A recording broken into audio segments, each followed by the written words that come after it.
Bonjour à tous, je suis heureuse de vous retrouver pour cette nouvelle vidéo où je vais répondre à la question de Stéphanie qui me demande comment on peut méditer avec un bol tibétain. Alors, c'est une très bonne question et c'est vrai que les gens ont une image assez figée de la méditation, c'est-à-dire majoritairement on pense qu'il faut s'asseoir en tailleur, qu'il faut fermer les yeux et puis il faut penser à rien. Le problème, c'est que il n'y a pas grand monde qui est capable de faire ça. La plupart des gens vont me dire mais moi j'y arrive pas, à penser à rien, c'est pas possible. Assis en tailleur, j'en parle même pas.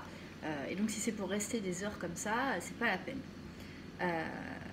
Quand on pense ça, c'est parce qu'on est resté figé sur la vision bouddhiste au final de la méditation, où on voit ces moines assis en tailleur et qui restent des heures comme ça sans bouger. Mais la méditation, c'est bien plus que être dans cette position et ne rien faire. Il y a des tas de façons de méditer.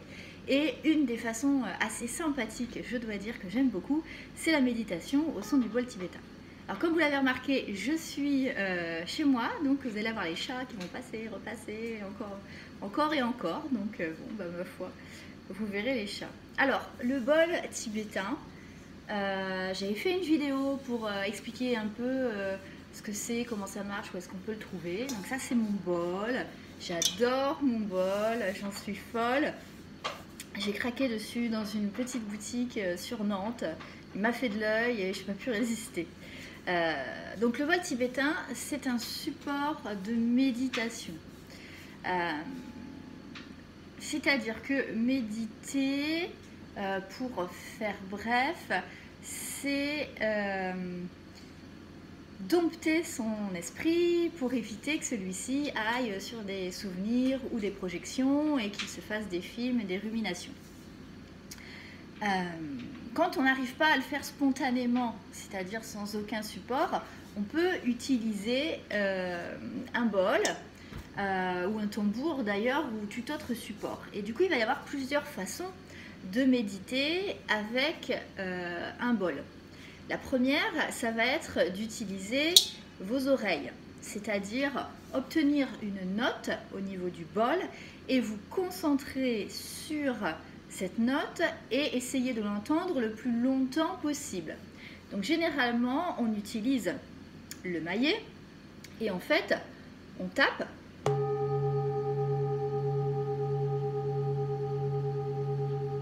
Et le but, c'est vraiment de se concentrer sur ce son et d'essayer de l'entendre le plus longtemps possible, le plus longtemps possible.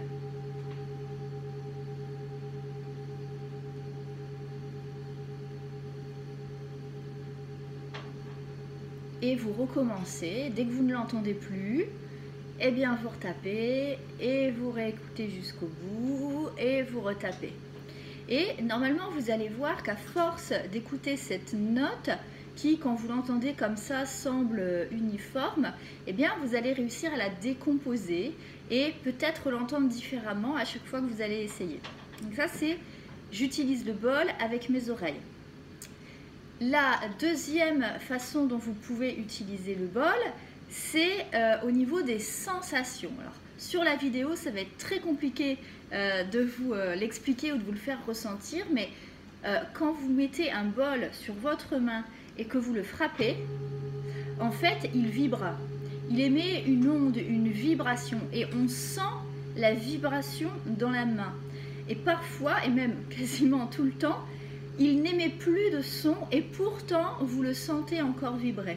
Donc la deuxième façon que vous pouvez utiliser pour méditer avec le bol, c'est émettre le son et vous concentrer à fond sur la sensation que vous allez ressentir dans votre main. Et essayez de la sentir le plus loin possible. Est-ce qu'elle part votre main? Est-ce qu'elle remonte? Est-ce que vous le sentez jusque dans le coude? Est-ce que vous le sentez jusque dans l'épaule? Peu importe.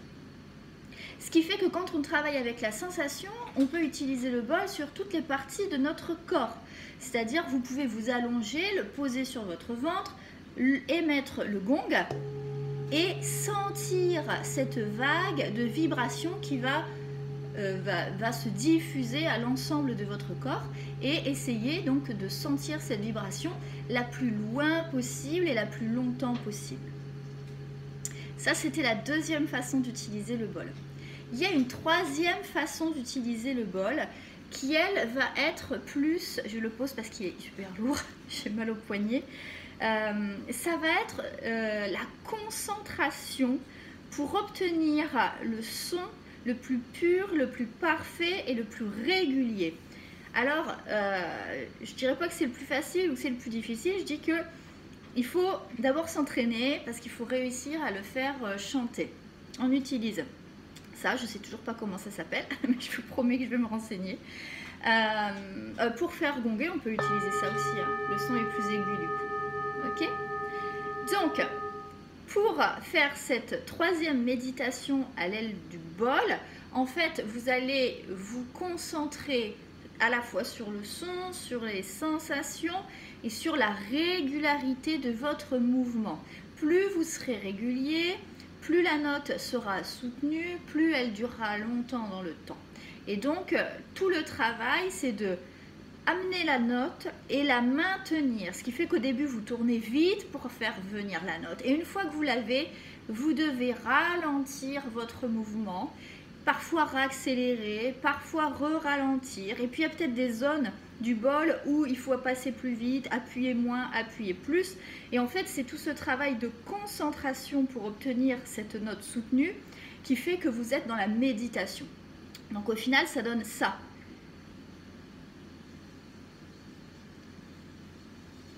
Donc là, je vais vite parce que je veux obtenir mon son. Là, le son arrive. Je sens la vibration dans mes jambes. Je ne sais pas si vous entendez bien la vibration.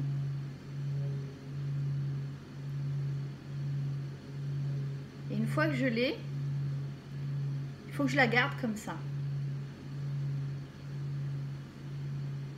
Et vous voyez, il y a des endroits où je vais plus vite, des endroits où je vais moins vite. Et c'est garder comme ça le plus longtemps possible. Parce que si vous n'adaptez pas votre mouvement, c'est ça qui va se passer. On va avoir des parasites. Vous entendez de l'aigu dans le grave. On peut même obtenir un tressautement du maillet. Je ne sais pas si ça s'appelle un maillet d'ailleurs. Mais vous voyez, le son il est moins net, il y a des petites perturbations. Donc il faut aller vraiment... Là je suis allée trop doucement, le son s'est atténué, il faut que je retourne plus vite.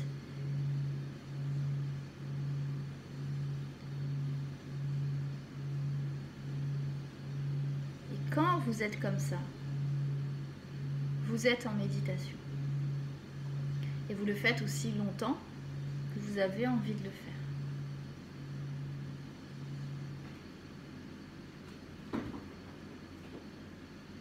Voilà, ce sont les trois façons que moi j'utilise pour méditer avec le bol. Écouter la note le plus longtemps possible, ressentir la vibration dans tout le corps, ou alors le faire chanter et tenir la note. Je vous ai dit c'était les trois, non il y en a une quatrième, mais je ne vais pas le faire sur la vidéo. Je la garde pour une prochaine fois celle-ci, parce que vous pouvez, si vous voulez, associer au chant du bol votre propre chant, et ça ce sera pour une prochaine fois. Voilà, j'espère que cette vidéo vous a permis de voir ce qu'on pouvait faire avec un bol tibétain. J'espère qu'elle vous a plu. N'hésitez pas à partager, à liker cette vidéo, le petit pouce bleu là en bas. Ouais, c'est sympa de cliquer dessus. Et je vous dis à la semaine prochaine pour une nouvelle vidéo. Au revoir.